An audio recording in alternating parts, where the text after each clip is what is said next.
chỉ lo thường nay mi nay thà ho thiên la dầm nằm nhà ho mẹ xưa xưa mà ngơ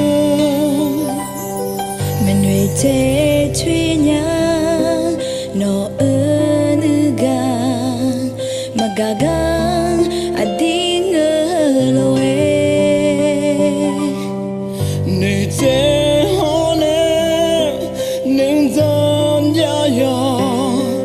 mà gà gà mẹ xưa xưa mà ngơ dám nhau như mama ani mẹ đừng nghe lời nói thế nào gà nữ ơi tim anh ngỡ đã có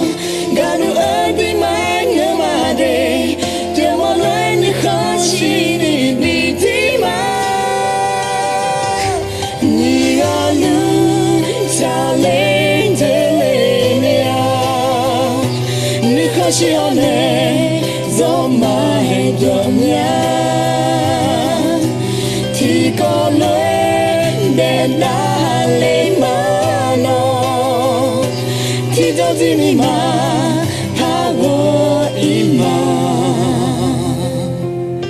mà thầm mà chơi với nhà gì thật bị biết đấy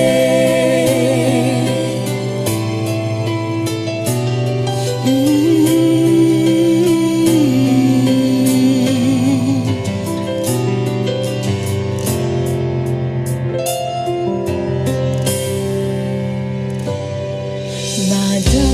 truy nhang nó ơ nữ gan